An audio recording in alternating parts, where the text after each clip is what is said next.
Hari ni kita nak pergi try ketam dekat Mokja Cafe. Tolong betulkan sebutan IELTS kalau tersalah ya. Kedai ni terletak di sekitar Puncak Alam. Berpeluh juga nak sampai sini daripada rumah aku. Ada satu menu wife aku nak try, iaitu soy raw marinated crab. Nama dalam bahasa Korea, jap lagi aku sebut. Ini antara combo menu ketam yang ada. Yang ni RM55. Nak makan lebih, kenalah bayar lebih kan. Ada juga didatangkan dengan side dish yang lain. Dekat sini ada pelbagai menu makanan Korea. Kalau korang nak order, korang kena scan QR code yang diberikan. Ini antara menu yang kita orang order, seperti yang korang tengok dekat paparan skrin. Yang dalam bekas kecil ni, ini antara side dish yang kita dapat. Korang boleh refill unlimited. Tak silap aku ada 6 bacan atau side dish dekat sini. Kalau korang tahu nama setiap side dish ni, korang boleh komen. Ya, banyak pula aku punya ya hari ni. Yang combo menu ketam tadi RM55 kan. Tapi kita order yang lebih kurang harga RM22 saja, sebab kita nak buat raso-raso. Nama menu ketam ni disebut sebagai ganjang gejang, atau dalam bahasa Inggerisnya soy raw marinated crab. Macam aku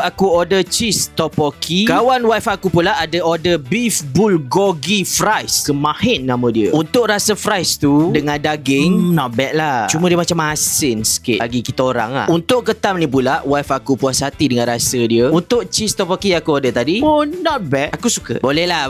Macam minuman pula, kita order honey lemonade, iced lemon tea dan iced peach tea. Ada yang dah try menu-menu dekat sini. Cuba share pengalaman korang. Ons tak ons. You dengar you dapat. Kita jumpa dalam next vlog. Assalamualaikum. Bye-bye. Ace Vlog In.